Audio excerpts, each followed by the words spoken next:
In a small town nestled between rolling hills, there lived a man named Adrian. Adrian was an artist, once renowned for his breathtaking paintings. His works were vibrant and full of life, each piece telling a story that spoke to the soul. But as the years went by, Adrian stopped painting.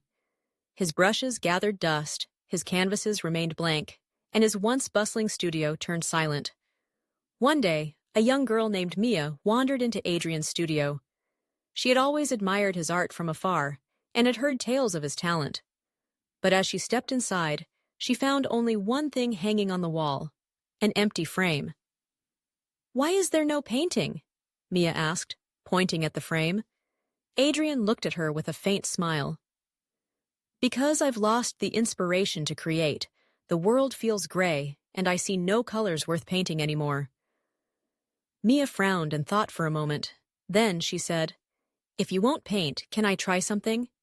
Without waiting for an answer, she reached into her bag and pulled out small pieces of colored paper.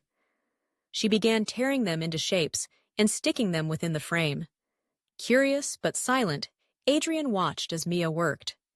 The shapes didn't form a clear picture, but they were vibrant: blues, yellows, reds, greens. When she finished, she stepped back and smiled proudly. "It's not perfect," she said, "but it's something." Adrian stared at the frame, then at Mia. "Why did you do that?" he asked softly.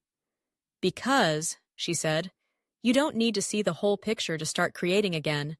Sometimes you just need to add a little color and see where it takes you."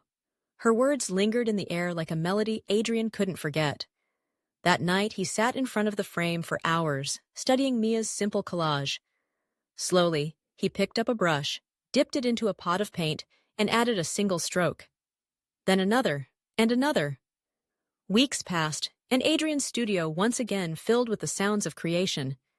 People gathered outside to see his latest work, and there, on the wall, was the frame Mia had filled, now surrounded by Adrian's masterpiece, a breathtaking painting that incorporated her colorful scraps as its foundation.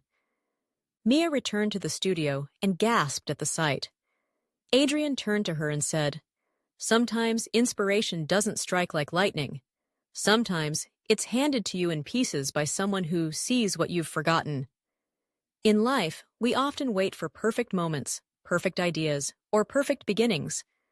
But sometimes all we need is a small, imperfect start. So ask yourself, what's the first little piece of color you can add to your life today?